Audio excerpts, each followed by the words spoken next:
Hi, I'm here at 50 Rebels warehouse in Pontarol, Portugal. This is where they design and assemble their bikes. Today we're going to be looking at 3 different models to see the differences and to figure out how to choose between them. Let's check it out.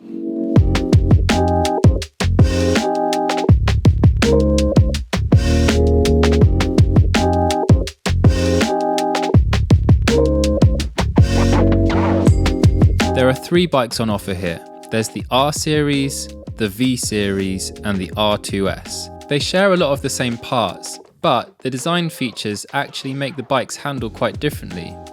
One of the most common questions is, what's the difference between an R Series Large and an R2S? Let's get into it.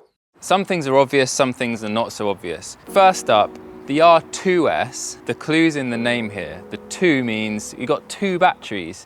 That gives you effectively double the range. The original R Series with the large battery, as we tested, will get you around 80 to 90 kilometers. The R2S will get you even further before you have to charge the batteries again. The R2S has what's called a voltage balancer, which means that both batteries are used at the same time when you're riding.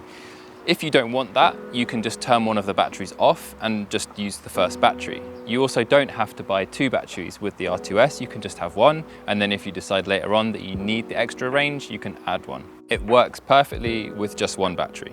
One difference that you might be able to see from this shot is that the R2S is actually quite a lot bigger than the original R Series. The R2S is about 5 centimeters longer and 4 centimeters taller than the original R Series. The extra length means that it will feel more stable when you're cornering at higher speeds, and that extra height means that it's a bit more suited to taller riders. If you're riding with a kid, both bikes are awesome. You just put the pegs on the front and they can sit at the front, hold the handlebars, off you go, adventure time. If you're looking at riding with 2 adults, the R2S is the clear winner because it's just that bit bigger, just that bit longer, and you have a bit more space to play with. 2 adults on the R2S, no problem. Because the R2S is bigger, it's also a bit heavier. The frame is bigger, there's more going on, there are 2 batteries. Also, it comes with these Huntsman tyres as standard, which are a little bit chunkier, a little bit harder wearing. If you wanted to save a little bit of weight, you could change those tyres for the original Megatanes that we have on the R Series. The R Series has external cable routing with the controller box underneath the seat, whereas the R2S has internal cabling and the controller box is actually underneath the frame. This makes the R Series slightly easier to work on if you want to do anything like change the lights or add a GPS tracker. The R2S comes with hydraulic disc brakes by Simonix as standard, whereas the R Series offers that as an upgrade. You can choose to have front suspension on any of the bikes.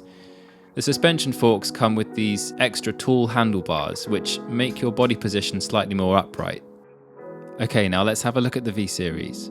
The key to the V Series is in the name as well. It's a V-shaped frame, which does 2 things. Firstly, it makes it a lot easier to get on and off the bike, especially if you've got a back rack on, so you don't have to swing your leg around, which gets difficult with a back rack. You can just go through the middle here.